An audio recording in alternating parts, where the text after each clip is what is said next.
7-10 ഏറെയായാൽ 80 മാത്രം നീളുമായുസതു നിനച്ചാൽ കഷ്ടത മാത്രം. നീളുമായുസതു നിനച്ചാൽ കഷ്ടത മാത്രം.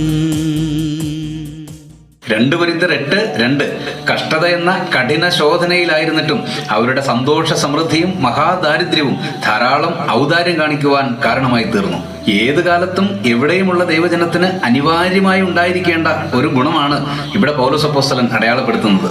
പ്രയാസങ്ങളിലൂടെ കടന്നുപോകുന്ന സഭകളോ സഹോദരന്മാരോ ചുറ്റുമുള്ളവരോ ആരുമാകട്ടെ അവരെ സഹായിക്കുക. മാസിഡോണിയയിലെ സഭകൾ പീഡനവും കഷ്ടതയും മഹാദാരിദ്ര്യവും അനുഭവിക്കുന്ന സമയത്താണ് ഔദാര്യമായി മറ്റുള്ളവരെ കരുതിയത്. അതിന്റെ കാരണം ഈ വാക്യത്തിൽ തന്നെ ഉണ്ട്, അവരുടെ സന്തോഷ സമൃദ്ധി.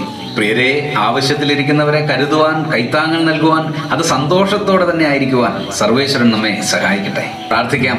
സ്നേഹപിതാവേ, മനസ്സലിവും കനിവുമുള്ളവരായിരിക്കുവാൻ അടിയങ്ങളെ സഹായിക്കണമേ. പ്രതിസന്ധികളിൽ ഇരിക്കുന്നവർക്ക് സന്തോഷത്തോടെ കൈത്താങ്ങൽ നൽകുവാൻ കൃപ നൽകണമേ. ക്രിസ്തുയേശുവിന്റെ ധന്യനാമത്തിൽ തന്നെ ആമേൻ.